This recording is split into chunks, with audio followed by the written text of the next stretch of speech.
नमस्कार दोस्तों, बायजूस आईएएस में आपका स्वागत है। आज मैं 24 अप्रैल 2020 के द हिंदू समाचार पत्र का विश्लेषण करूंगा, जो कि आपके परीक्षा के दृष्टिकोण से लाभदायक सिद्ध हो सकता है। तो आज की पहली प्रमुख खबर है, पेज नंबर 2 पे आई हुई खबर है, Delhi pollution helped during first phase of lockdown CPCB. तो सीपीसीबी का कहना है कि तालाबंदी यानी लॉकडाउन के पहले चरण के दौरान दिल्ली प्रदूषण आधा, वायु गुणवत्ता सूचकांक अच्छा और संतोषजनक यानी air quality index remain good and satisfactory during the period.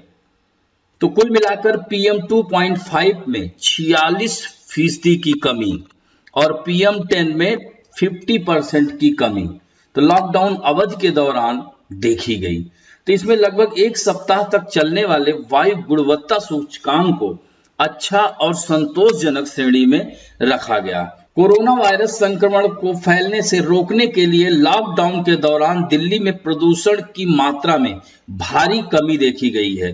प्रदूषण कम होने के बड़े कारणों में लॉकडाउन के दौरान सड़कों पर बहुत कम वाहनों के चलने, सिर्फ आवश्यक वाणिज्यिक इकाइयों के संचालित होने और प्रदूषकों के बिखराव के लिए अनुकूल मौसमी दशाएं होना शामिल है। तो सीपीसीबी ने जारी किया है डेटा। तो दिल्ली में प्रदूषण की स्थिति पर नजर रखने वाली केंद्रीय प्रदूषण नियंत्रण बोर्ड ने बताया है कि लॉकडाउन के दौरान राजधानी में पीएम 2.5 में 46% की कमी, वहीं पीएम 10 में 50% की कमी दर्ज की है। तो सीपीसीबी दिल्ली में 16 मार्च से लेकर के, याद रखेंगे, 15 अप्रैल के बीच में, 16 मार्च से लेकर 15 अप्रैल के बीच 38 केंद्रों के वायु गुणवत्ता निगरानी नेटवर्क से प्राप्त आंकड़ों का विश्लेषण कर इस निष्कर्ष पर पहुंचा है। तो पीएम 2.5 और पीएम 10 तथा नाइट्रोजन ऑक्साइड के स्तर में भी कमी आई है। तो यहां पर देख सकते हैं आप कि क्या होता है पीएम 2.5, ये भी जानना जरूरी है। तो पीएम 2.5 का मतलब है कि हवा में तैरते बारीक कण हैं जिनका व्यास 2.5 माइक्रोमीटर से कम होता है।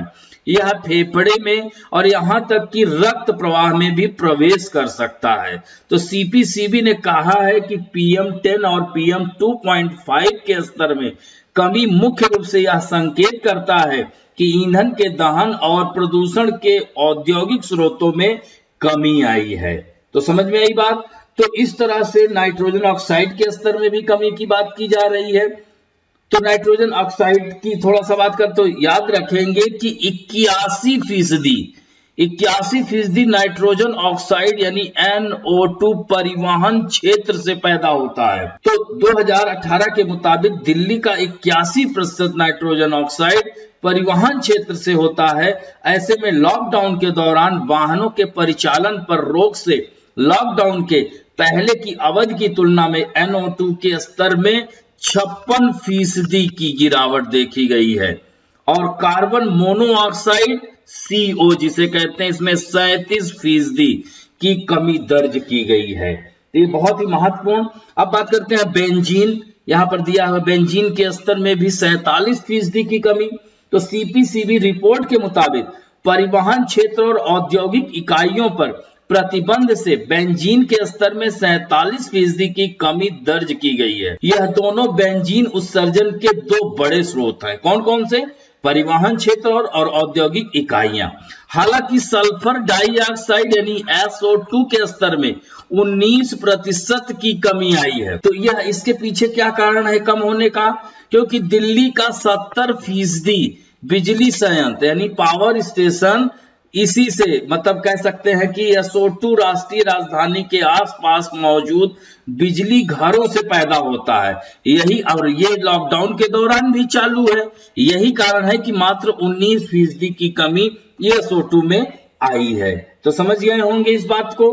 तो इस तरह से विभिन्न क्षेत्रों में पीएम 2.5, पीएम 10 और NO2 का स्तर दिल्ली के 13 प्रदूषण हॉट स्पॉट से प्राप्त आंकड़ों का भी विश्लेषण किया है। रिपोर्ट के अनुसार आनंद विहार में लॉकडाउन के दौरान PM 2.5, PM 10, NO2 के स्तर में 62, 69 और 72% की कमी दर्ज की गई है। तो यह जो है एक अच्छी खबर है। आइए देखते हैं इसी पर एक प्रश्न। केंद्रीय प्रदूषण नियंत्रण बोर्ड के अनुसार लॉकडाउन के दौरान राजधानी में PM 2.5 46%, PM 10 में 50% की कमी दर्ज की गई। कथन एकदम सत्य है।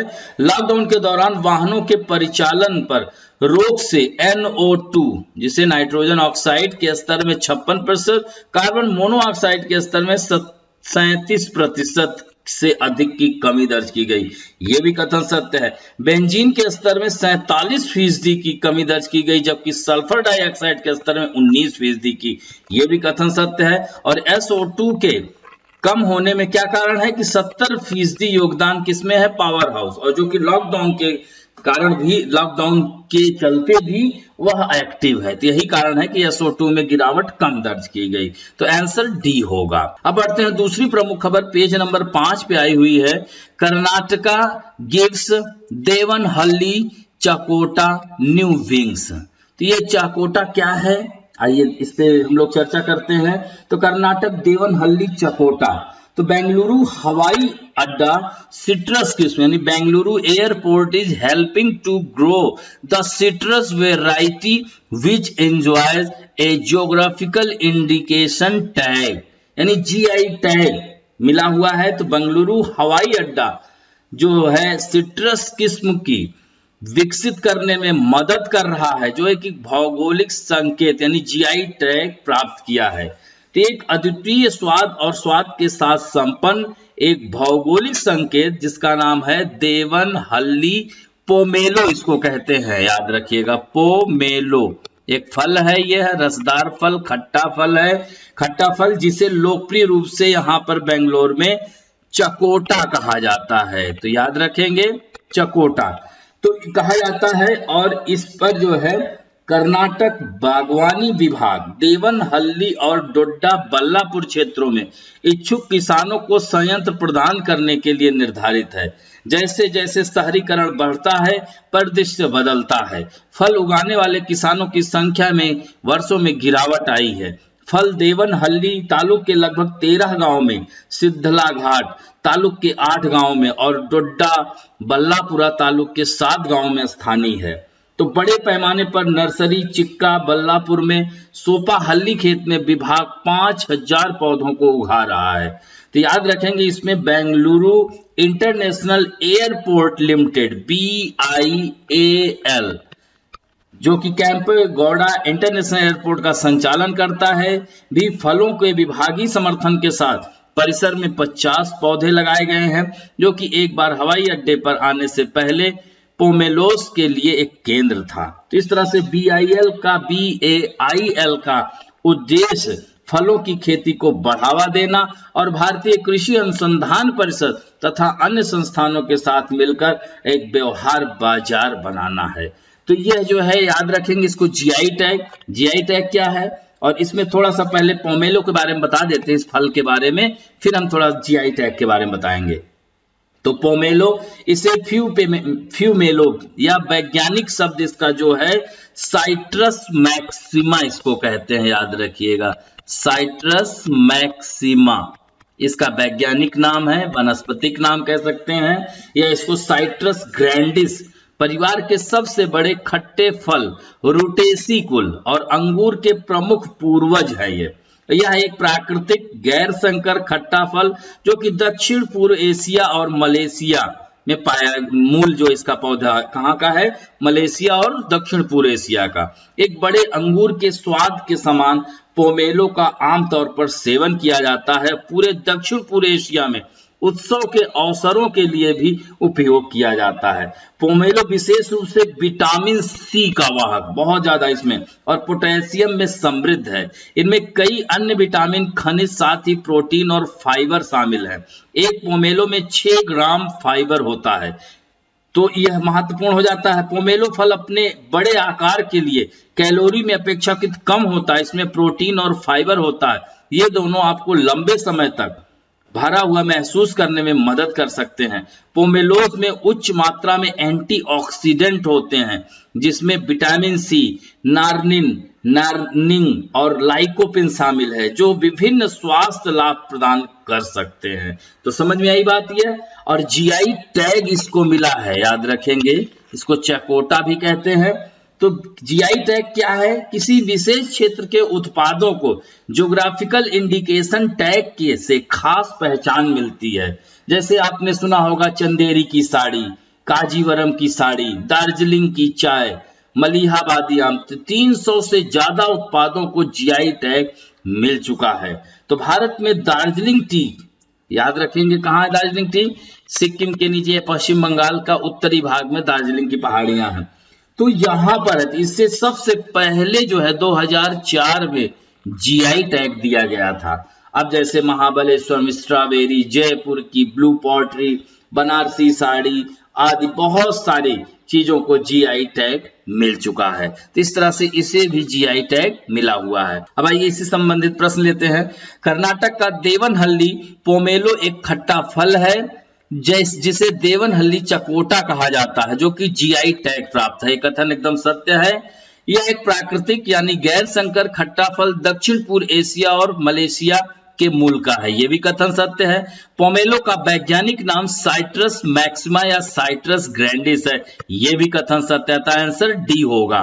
अब बढ़ते हैं पेज नंबर 11 पे आई हुई खबर है, Kamakhya temple festival called off first time in recorded history, यानी इतिहास में पहली बार हो रहा है कि कामाख्या मंदिर उत्सव ये हर वर्ष जून के महीने में होता है। 5 दिवसीय उत्सव, इसको अम्बुबाची का मेला भी कहते हैं, याद रखिएगा। तो इस बार कोविड-19 की वजह से, लॉकडाउन की वजह से इसको बंद किया जा रहा है। तो ये कामाख्या मंदिर में वार्षिक उत्सव अपने इतिहास में पहली बार ऐसा हो रहा है। महापुरुषों का कहना है कि ये मंदिर नीलांचल की पहाड़ियां, याद रखिएगा, ऊपर इसके उत्तर में ब्रह्मपुत्र नदी, जैसा कि आपको पता ही असम में बहती है, और इसका निर्माण दानव राजा नरकासुर ने बनवाया था। और 1565 इससे ही अभिलेख उपलब्ध है, जो कि कोच राजा नारायण ने मंदिर का पुनः निर्माण कराया था। कामाख्या 51 शक्तिपीठों या पवित्र स्थलों में से एक है भारत के, और शक्ति पंथ के अनुयायियों के लिए प्रत्येक भगवान शिव के साथी सती के अंग का प्रतिनिधित्व करता है। तो मंदिर के गर्भगृह में योनि यानी मादा जन्नांग एक चट्टान का प्रतीक है। त्योहार देवी के मासिक धर्म का प्रतीक है। कठिन निर्णय के लिए कठिन समय, तो यानी कोविड-19 के कारण इस तरह का निर्णय लिया गया। तो यह अम्बुबाची का मेला, इसे अम्बुबाची फेस्टिवल भी कहते हैं, याद रखिएगा। तो यह हर वर्ष मनाया जाता है और यह महत्वपूर्ण है, इसलिए हमने इसको दिया। ये भी प्रीलिम विशेष हो सकती है। प्रश्न है, कोविड-19 महामारी के कारण कामाख्या मंदिर में वार्षिक उत्सव को पहली बार इतिहास में रद्द कर दिया गया। ये कथन एकदम सत्य है। कामाख्या मंदिर नीलांचल की पहाड़ियों के ऊपर है, जिसे दानव राजा नरकासुर ने बनवाया था। ये भी कथन सत्य है। गुवाहाटी के शालती पीठ में नीलांचल में 5 दिवसीय उत्सव का आयोजन आमतौर पर हर साल 22 से 26 जून तक किया जाता है। ये भी कथन सत्य है, अतः आंसर डी होगा। अब बढ़ते हैं पेज नंबर 5 पे आई हुई खबर है, इंटरनेशनल न्यूज है। Italy launches antibody test. यहां पर आप देखिए इस मानचित्र में, मैं यहां पर देख रहे हैं लोम्बार्डी को लाल लाल क्यों दिखाया जा रहा है, क्योंकि याद रखिएगा कि इस बार जो ये कोरोना बीमारी है, वैश्विक समस्या जो है, इटली में सबसे ज्यादा अगर कोई प्रभावित हुआ तो लोम्बार्डी क्षेत्र हुआ है। इसकी राजधानी याद रखिएगा मिलान है। ये लोम्बार्डी उत्तरी क्षेत्र के अंतर्गत आता है। तो Italy began conducting antibody test in the northern region of Lombardy on Thursday, seeking information about corona virus immunity to help guide authorities as they reopen the lockdown country. Lombardy which was the worst hit by the crisis, यानी इस crisis से सबसे ज्यादा अगर जो प्रभावित हुआ क्षेत्र है इटली का, वो है लोम्बार्डी। तो याद रखेंगे, एक छोटी खबर है, इसी पर आधारित हमने एक प्रश्न लिया है। ये जो है, पो नदी के संदर्भ में निम्न कथन पर विचार कीजिए।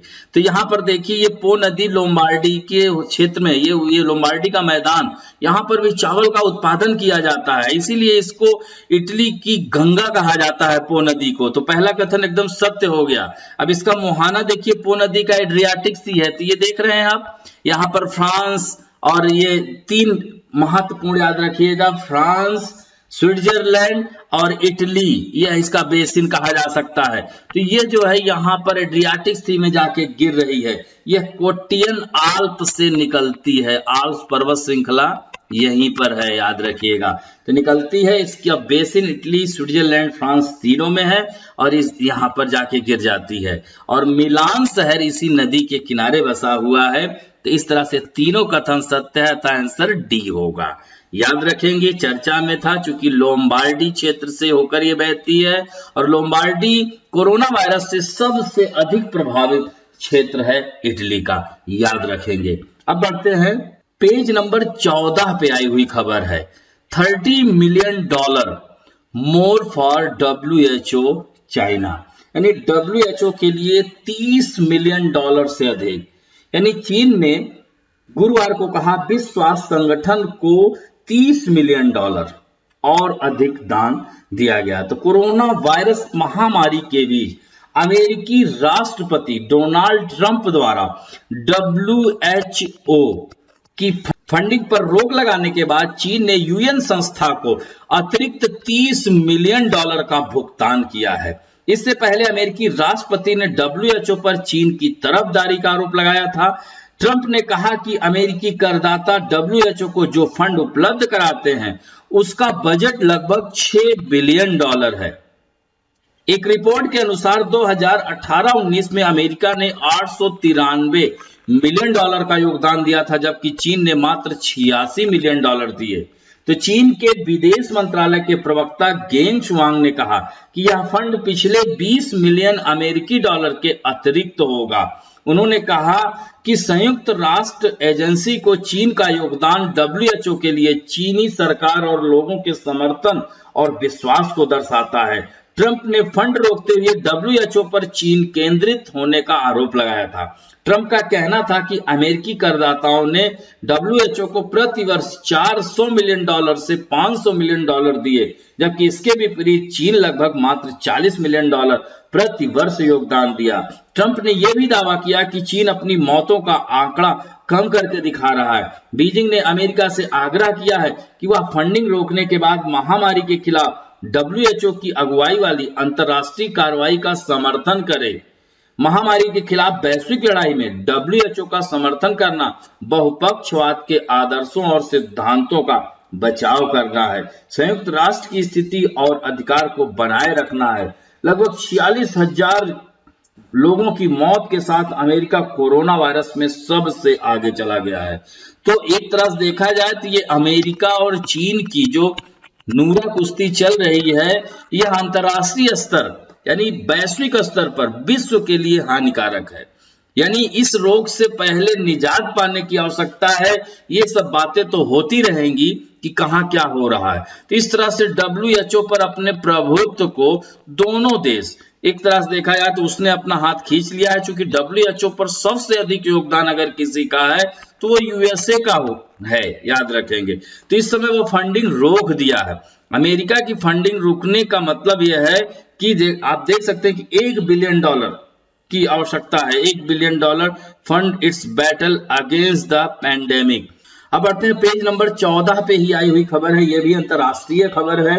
ऑस्ट्रेलिया त्रिपक्षीय संबंधों के लिए, Australia pitches for trilateral ties.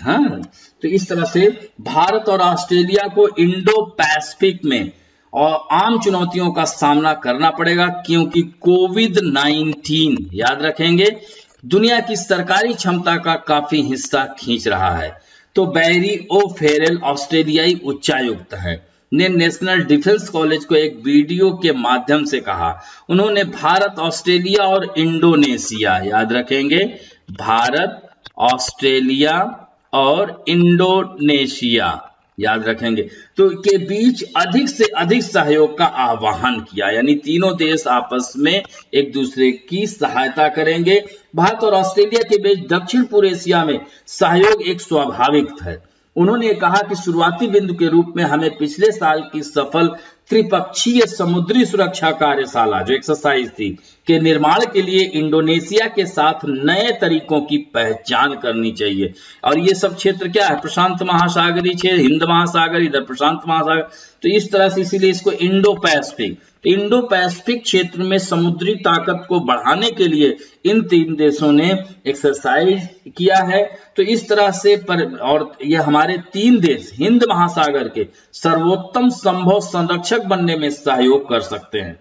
आधिकारिक सूत्रों ने कहा है कि एक अलग विकास में ऑस्ट्रेलियाई उच्च आयोग ने मिनिस्ट्री ऑफ एक्सटर्नल अफेयर के साथ मिलकर इंडोनेशिया में भारत के राजदूत और उनके परिवार को ऑस्ट्रेलिया जाने वाली उड़ानों में से एक के लिए सवारी दी, जो इंडोनेशिया के देनपसार में रोकी हुई थी। तो राजनयिक सूत्रों ने यह भी कहा कि ऑस्ट्रेलिया इस मामले में भारत और इंडोनेशिया के हमारे सबसे मजबूत भागीदारों में से दो की मदद करने के लिए वो बहुत उत्सुक था। तो भारत और ऑस्ट्रेलिया के बीच इंडो पैसिफिक में आम चुनौतियों को सामना करना पड़ा। तो यह जो है कह सकते हैं, यह कहते हुए कोविड-19 जरूरी खतरों का स्वरूप नहीं बदलेगा, लेकिन जिस गति से वे विकास कर रहे थे उस गति को तेज करेंगे, यही ऑस्ट्रेलिया का कहना है। क्योंकि अब ये कोविड-19 से जो ध्वस्त अर्थव्यवस्था है उसको देखते हुए ऑस्ट्रेलिया, इंडोनेशिया और भारत तीनों को, यानी ऑस्ट्रेलिया इस पर बहुत आगे बढ़कर बात कर रहा है और इंडो पैसिफिक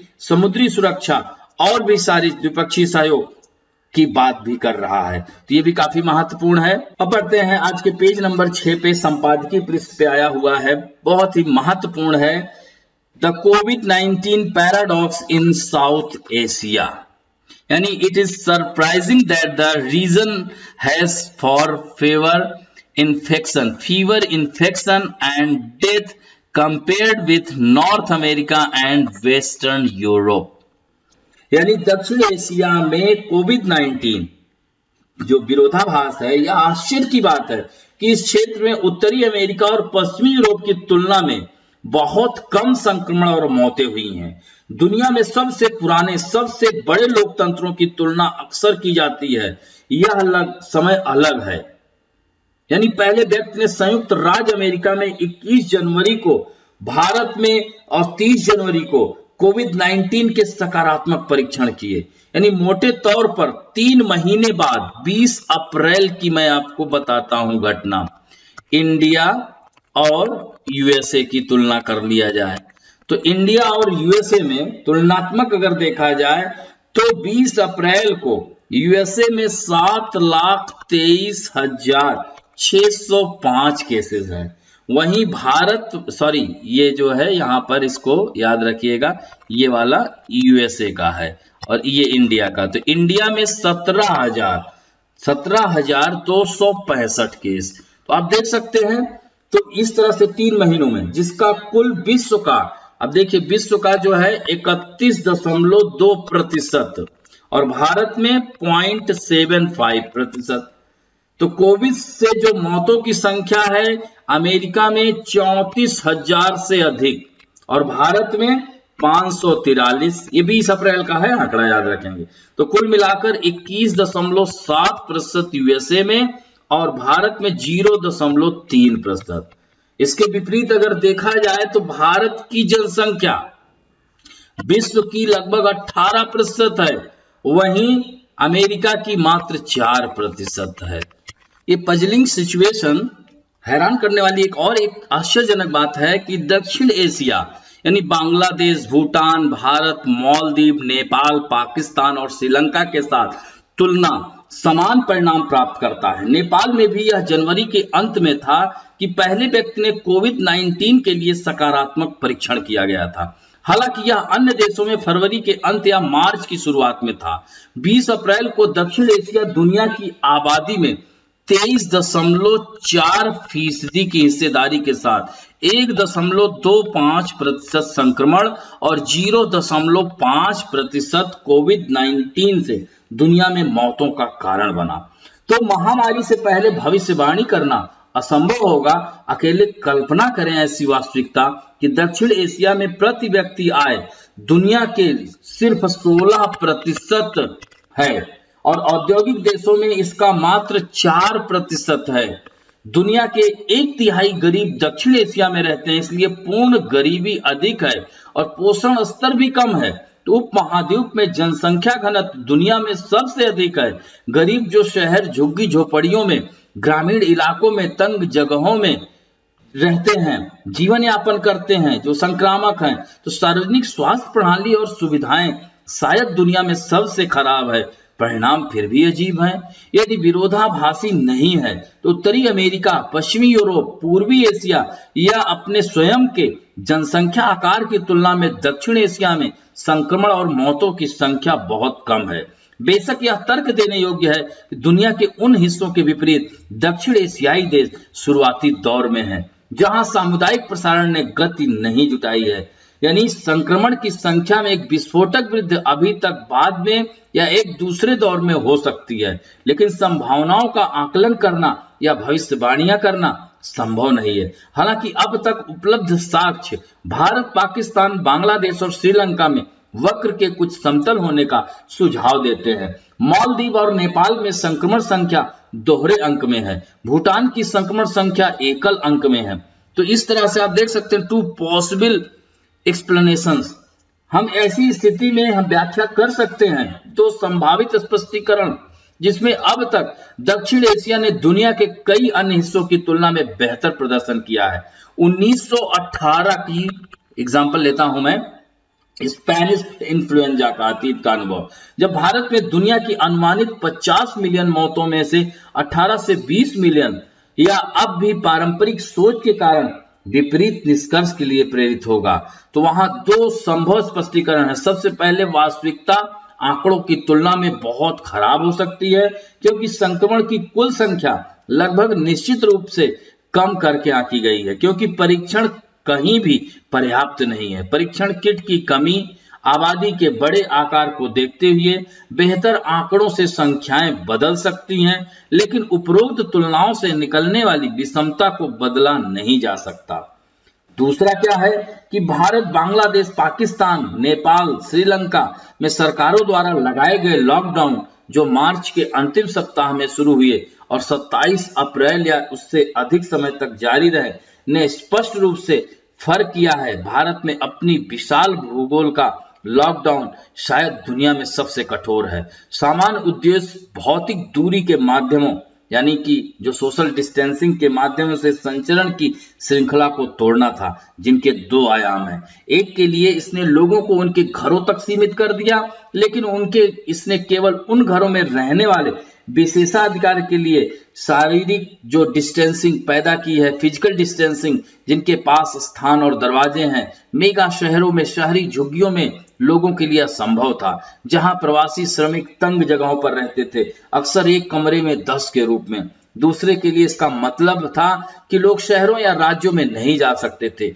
प्रवासी श्रमिक अपने गांव में नहीं लौट सकते थे, नागरिक या विदेशी जो वायरस ले जा सकते थे विदेशों से नहीं आ सकते थे। तो इसने सामुदायिक संचरण की संभावित श्रृंखलाओं का गला घोटने, छूत के माध्यम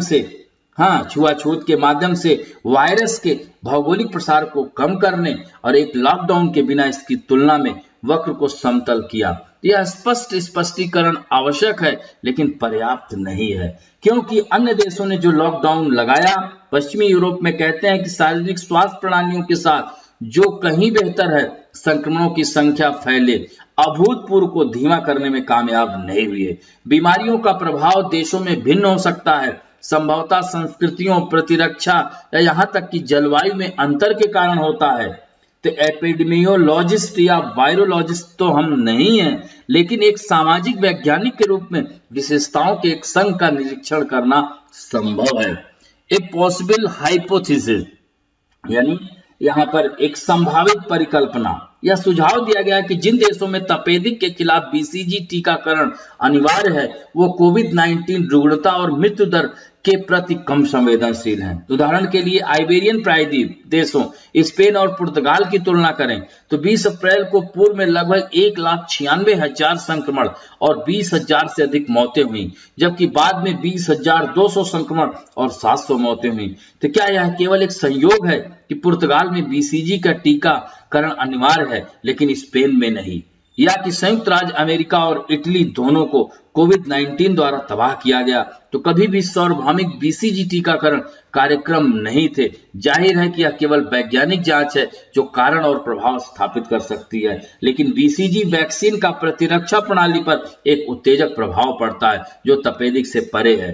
तो इस कारण से शायद कुछ देश कोविड-19 के खिलाफ बीसीजी के परीक्षण चला रहे हैं या इसे स्वास्थ्य कार्यकर्ता की सुरक्षा के साधन के रूप में सोच रहे हैं। इसी प्रकार देश भारत से बड़ी मात्रा में हाइड्रोक्सीक्लोरोक्विन खरीद रहे हैं, भारत से स्वास्थ्य कार्यकर्ताओं के लिए एक रोग निरोधक के रूप में और कोविड-19 रोगियों के उपचार के लिए। तो दक्षिण एशियाई देशों में सार्वभौमिक बीसीजी टीकाकरण अनिवार्य है, जबकि लोगों की प्रतिरक्षा प्रणाली को मलेरिया के लिए एक आजीवन जोखिम है। तो ये अब तक दक्षिण एशिया में कोविड-19 के अपेक्षाकृत सीमित प्रसार के संभावित स्पष्टीकरण प्रदान कर सकते हैं। तो ऐसा हम सोच सकते हैं कि बीसीजी की वजह से आप देखिए दक्षिण एशिया में मृत्यु दर कम है। तो इस तरह से आप देख सकते हैं कि लाइव्स एंड लाइवलीहुड्स यानी जीवन और आजीविका, जाहिर है लॉकडाउन के प्रसार को कम कर दिया है, लेकिन ऐसा करने में उन्होंने जान बचाई है, लेकिन साथ ही उन्होंने आजीविका भी छीन ली है। दक्षिण एशियाई देशों में लगभग 90% कार्यबल स्वनियोजित दैनिक मजदूरी पर आकस्मिक श्रम और बिना किसी सामाजिक सुरक्षा के अनौपचारिक श्रमिकों से बना हुआ है। तो लॉकडाउन का मतलब है कि लाखों लोग जो अपनी नौकरी खो चुके हैं, इसलिए आय अपनी आजीविका से वंचित हो गए। तो गरीबों पर एक विषम बोझ, जो गरीबी रेखा से ठीक ऊपर रहते हैं, उनके लिए बीमार होने और भूखे रहने के बीच व्यापार बंद कोई विकल्प नहीं है। जीवन को बचाने के लिए आजीविका एक अनिवार्यता है। तो लॉकडाउन हटाए जाने के बाद समस्या गायब नहीं होगी। 6 सप्ताह या उससे अधिक समय तक बंद रहने वाली अर्थव्यवस्थाएं ढहने के करीब होंगी। अल्पावधि में यह घरों और फर्मों के लिए अस्तित्व और अर्थव्यवस्था के लिए स्थिरीकरण की बात होगी। इस वर्ष आर्थिक वृद्धि शून्य या नकारात्मक रहेगी। मध्यम अवधि में यह रिकवरी के बारे में होगा, जिससे समय लगेगा। पिछले 25 वर्षों में तीव्र आर्थिक विकास दर ने दक्षिण एशियाई देशों को पूर्ण गरीबी में उल्लेखनीय कमी लाने में सक्षम किया। भले यह बढ़ती असमानता से जुड़ा था, काश निरपेक्ष गरीबी एक बार फिर बढ़ जाएगी, जबकि आर्थिक असमानता और बढ़ जाएगी। ये बहुत ही सुंदर लेख आया हुआ है, इसको जरूर देखिएगा। अब बढ़ते हैं, ये भी संपादकीय पृष्ठ पर ही है, पेज नंबर 6 पे। Fishing in trouble waters during a pandemic, यानी China seeks to restore its credibility, creating tension in South China Sea should be the least its priority. सोचिए, इतनी समस्याएं चल रही हैं, वैश्विक महामारी के बीच में भी परेशान, मतलब पेंडेमिक की समस्या में भी वाटर्स को, मतलब फिशिंग, मछली पकड़ना जैसी, यानी चीन अपनी विश्वसनीयता को बहाल करना चाहता है। दक्षिण चीन सागर में तनाव पैदा करना उसकी प्राथमिकताओं में से कम होना चाहिए। यहां तक कि कई देशों द्वारा कोविड-19 की चुनौती को सामना करने के लिए संघर्ष करने के बावजूद विवादित दक्षिण चीन सागर में बीजिंग के सैन्य कदम बेरोक टोक जारी हैं। हाल के दिनों में चीन ने सैन्य अभ्यास किया और समुद्री क्षेत्र में बड़े पैमाने पर सैन्य संपत्ति तैनात की, जबकि आधिकारिक तौर पर समुद्र में विवादित ऊर्जा संसाधनों के दोहन के लिए किए गए प्रयासों का जश्न मना रहा है। तो यह जो है स्ट्रेटजी फॉर एक्सपेंशन, यानी विस्तार के लिए रणनीति। तो वियतनामी विदेश मंत्रालय ने इस महीने की शुरुआत में बताया कि एक चीनी तटरक्षक पोत ने दक्षिण चीन सागर में पार्सेल द्वीप समूह में 8 वियतनामी मछुआरों को ले जा रही एक वियतनामी मछली पकड़ने वाली नाव को रौंद दिया और डूब गया। यह बनाए रखा कि यह पार्सल द्वीप पर वियतनाम की संप्रभुता का उल्लंघन करता है, संपत्ति के नुकसान का कारण बनता है और वियतनामी मछुआरों के जीवन, सुरक्षा और वैध हितों को खतरे में डालता है। तो यह रेखांकित किया है कि चीनी कार्रवाइयां हनोई और बीजिंग के नेताओं द्वारा किए गए समझौतों और साउथ चाइना सी विवाद में सभी इच्छुक पार्टियों को संचालित करने वाले प्रस्तावित आचार संहिता के लिए काउंटर चलाएंगी। तो वियतनामी सरकार ने हनोई में चीन के दूतावास के साथ एक कूटनीतिक विरोध दर्ज किया। चीनी पक्ष से इस घटना की जांच करने का अनुरोध किया। चीनी पोत पर सवार अधिकारियों पर सख्ती से अनुशासन रखा, समान कार्यों की पुनरावृत्ति को रोका और वियतनामी मछुआरों के नुकसान के लिए पर्याप्त मुआवजा दिया। तो चीनी मछली पकड़ने के जहाजों और चीनी तटरक्षक बलों में इंडोनेशियाई मछली पकड़ने के जहाजों के साथ नटुना सागर, आपने अभी कुछ दिन पहले भी मैंने बताया था कि आसपास पानी में भी घटनाएं हुई। मतलब इस वैश्विक समस्या के बावजूद भी चीन अपनी हरकतों से बाज नहीं आ रहा है। नैटुना सी के पास चीन की अवैध मछली पकड़ने के वैश्विक परिणाम है, जिससे बीजिंग की क्षेत्रीय सरकारों को दक्षिणी चीन सागर के विस्तार के दावों को याद करती है, जिसके माध्यम से दुनिया के 1/3 समुद्री व्यापार का प्रभाव होता है। इन घटनाओं के अलावा मार्च के अंत में पश्चिम फिलीपीन सागर में कैंगिंगटन रीफ पर एक चीनी सैन्य विमान को उतरते हुए दिखाया गया था। ऐसी भी खबरें हैं। तो चीन ने हाल ही में कैंगिंगटन और जमोरा रीफ पर एक रिसर्च स्टेशन खोला है, जो कि वेस्ट फिलीपीन से भी है। तो इस पार्टल द्वीप पारिस्थितिकी, भूविज्ञान और पर्यावरण पर डेटा इकट्ठा करने के लिए। ऐसा लगता है कि चीन कोविड-19 प्रकोप क्षेत्रीय विस्तार की देश की रणनीति को कम करने के लिए बहुत कम था। तो दक्षिण चीन सागर में परिवहन विमानों के नियमित संचालन से संकेत मिलता है कि चीनी सेना शायद ही देश के स्वास्थ्य संकट से प्रभावित हो। फिलीपींस जैसे अन्य दावेदार देशों ने वियतनामी मछली पकड़ने के जहाज के डूबने की निंदा की है। तो ये बहुत ही महत्वपूर्ण विंडोज ऑफ अपॉर्चुनिटी यानी अवसर की खिड़की, जबकि पड़ोस में विस्तार की एक सैन्य नीति चीनी कम्युनिस्ट पार्टी की विश्वसनीयता को जगाने का एक तरीका हो सकती है, जिसे कोविड-19 के प्रकोप से निपटने के कारण काट दिया गया है। यह पार्टी में कई लोगों के लिए एक प्रतिक्रिया है, अवसर की एक दुर्लभ खिड़की के रूप में देखें, क्योंकि अमेरिका महामारी से जूझ रहा है। वियतनाम के साथ अमेरिकी संबंध हाल के दिनों में एक ऊपर की ओर प्रक्षेप बरक रहे हैं। तो वियतनाम दक्षिण चीन सागर में किए गए नेविगेशन संचालन की स्वतंत्रता की एक प्रबल समर्थक है। अमेरिका ने इन FO, याद रखेंगे FONOPS यहाँ पर दिया गया है, यह जो है याद रखेंगे US freedom for navigation operations इसको कहते हैं, याद रखेंगे इसको। तो जो है के खिलाफ चीन ने हमेशा कड़ा रुख अख्तियार किया है। इसने इन ऑपरेशनों को पूरा करने के लिए अपनी जो है कह सकते हैं ताकत को लगा दिया है। उस दिशा में चीन ने हाल ही में पेंटागन द्वारा यूएस निर्देशित मिसाइल विध्वंसक US मैककम्पबेल को दक्षिण चीन सागर में एक FONOP में महामारी से पहले अमेरिकी मुख्य भूमि पर पूरी ताकत के साथ तैनात करने के बाद विवादित क्षेत्र में हाल ही में पनडुब्बी रोधी अभ्यास भी किया।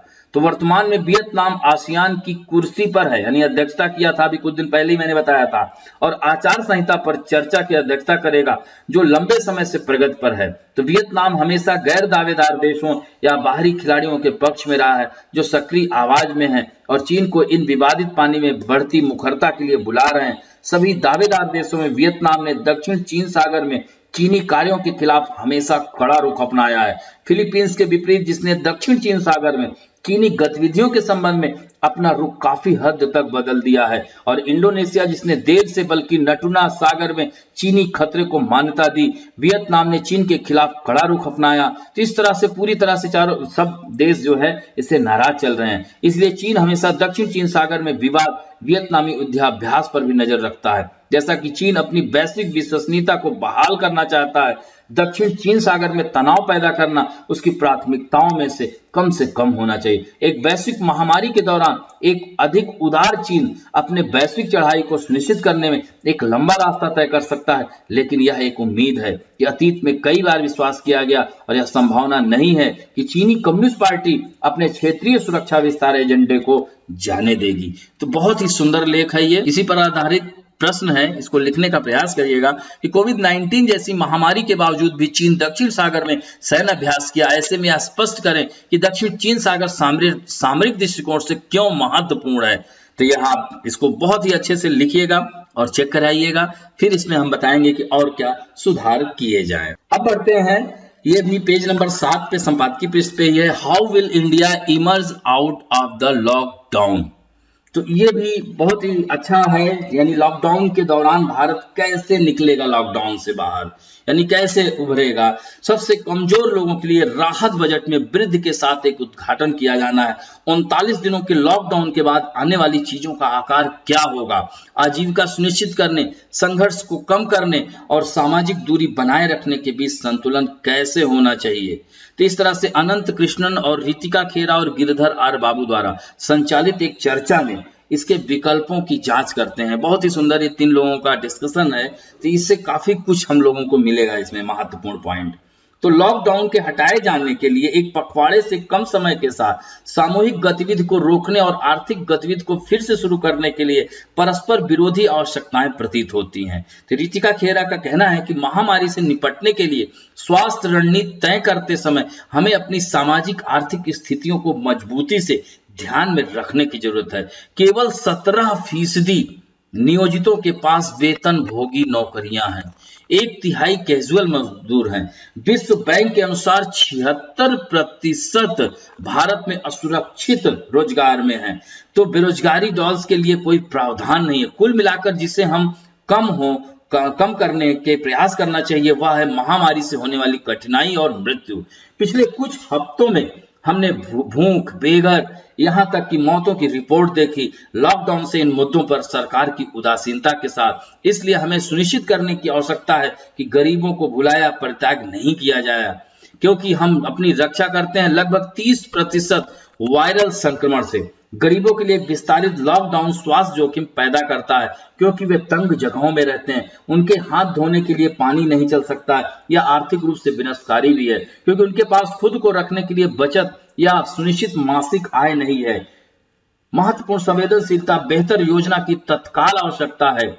तो गिरधर आर बाबू ने भी कहा कि मुझे निकट भविष्य में बड़ी मंडियों को रोकने के लिए निरंतर जो फिजिकल डिस्टेंसिंग और उपायों में कोई संघर्ष नहीं दिखता। ज्यादातर परिस्थितियों में जैसे कि आईटी मंडियों को आईटी सेक्टर में अगले कुछ महीनों के लिए घर के विकल्पों में से काम करना अनिवार्य किया जाना, इस तरह वार्षिक मेला, मैराथन की घटनाओं, ऐसे सभी संघ कार्यक्रमों में जिन्हें गैर जरूरी उद्देश्यों के लिए बड़े समारोहों की आवश्यकता होती है तब तक स्थगित कर दिया जाना चाहिए, जब तक कि हमारे पास दवा या वैक्सीन ना हो। जब यह सार्वजनिक परिवहन, फिजिकल डिस्टेंसिंग, फेस मास्क का उपयोग सुनिश्चित करने और इस जैसे श्वसन स्वच्छता को लागू करने जैसी आवश्यक गतिविधियों की बात आती है, तो एक दृष्टिकोण है कि लॉकडाउन को पूरी तरह से नहीं उठाया जा सकता। ऐसे में स्वनियोजित और प्रवासी मजदूरों को क्या होगा। तो लॉकडाउन शायद कुछ गतिविधियों की अनुमति देकर आंशिक रूप से उठा लिया जाएगा, फिर धीरे धीरे चरणबद्ध और लाल जोन को बंद कर दिया जाएगा, लेकिन यह राहत बजट में भारी वृद्धि के साथ होना चाहिए। वर्तमान में जीडीपी का 0.5% सबसे कमजोर के लिए सामाजिक समर्थन के मौजूदा कार्यक्रमों जैसे सार्वजनिक वितरण का प्रणाली जिसे पीडीएस कहते हैं, राष्ट्रीय ग्रामीण रोजगार गारंटी अधिनियम और पेंशन को अधिक वित्तीय आवंटन की आवश्यकता है। पीडीएस आज केवल 60% आबादी को कवर करता है, भले ही राष्ट्रीय खाद्य सुरक्षा अधिनियम के तहत कानूनी रूप से अनिवार्य कवरेज आबादी का 2/3 हो।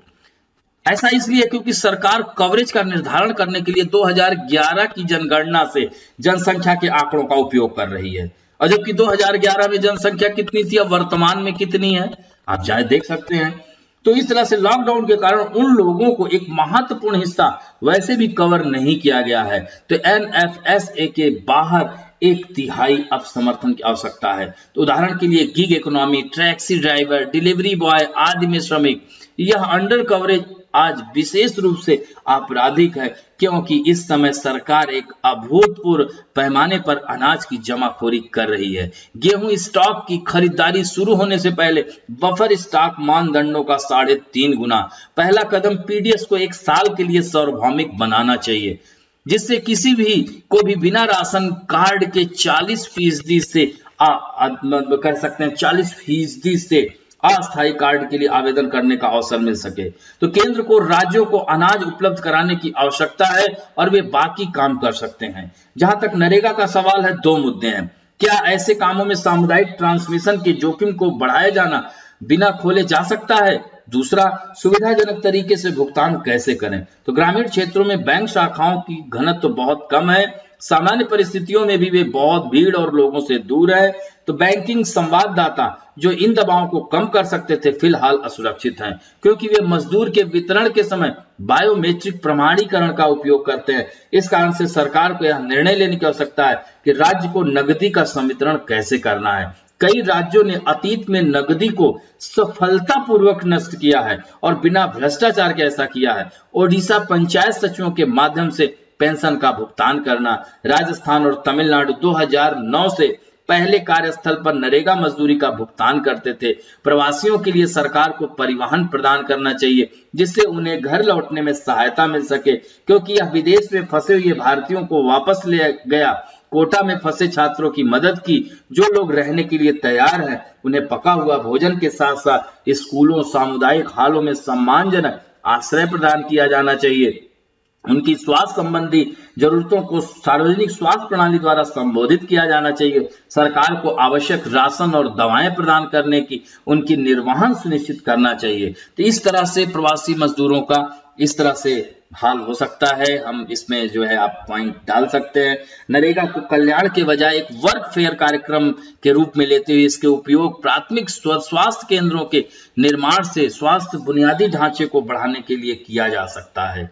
तो जहां तक स्वास्थ्य का संबंध है, वास्तव में बड़ी कमी चिकित्सा कर्मियों की उपलब्धता है। तो जहां तक भौतिक अवसंरचना का संबंध है, हमें अस्पताल के बेड, व्यक्तिगत सुरक्षा उपकरण, वेंटिलेटर आदि की आवश्यकता है, लेकिन भौतिक अवसंरचना से अधिक हमें स्वास्थ्य प्रणाली में अधिक फ्रंटलाइन श्रमिकों को सुनिश्चित करने की आवश्यकता है।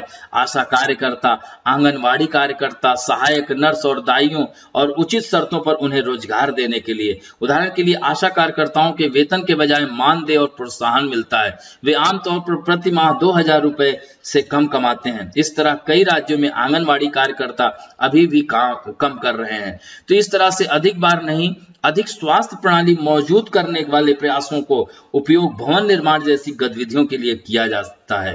तो नतीजतन ऐसी इमारतें हैं जो खाली हैं, उपकरण अप्रयुक्त रखे गए हैं। किसी भी सार्थक परिवर्तन के लिए मानव संसाधनों को मजबूत करने में महत्वपूर्ण निवेश करना होगा। तो इस तरह से हम भविष्य की महामारी की तैयारी इस तरह से कर सकते हैं। तो यह जो है मुझे लगता है, यानी हम सबको लगना चाहिए कि हमें राजनीतिक वर्ग द्वारा 70 से अधिक वर्षों के लिए अगर देखा जाए तो धोखा ही मिला है। तो जो स्वास्थ्य पर अंडरस्टैंडिंग के लिए हर संभव बहाने का इस्तेमाल करते हैं, आज सोचिए फ्रांस और जर्मनी 10% से अधिक और भारत में कुल जीडीपी में मात्र 1% योगदान है स्वास्थ्य का। तो हमारी प्राथमिकताओं को रीसेट करने पर एक गंभीर चर्चा करने की आवश्यकता है। केवल सकल घरेलू उत्पाद की वृद्धि पर ध्यान केंद्रित करना नहीं, बल्कि यह भी जीडीपी विकास कहां से आ रहा है, स्वास्थ्य पर व्यय, नर्स, डॉक्टर, अस्पताल के बिस्तर आदि जीडीपी में उतना ही जोड़ते हैं जितना कि सड़क और लड़ाकू जेट करते हैं।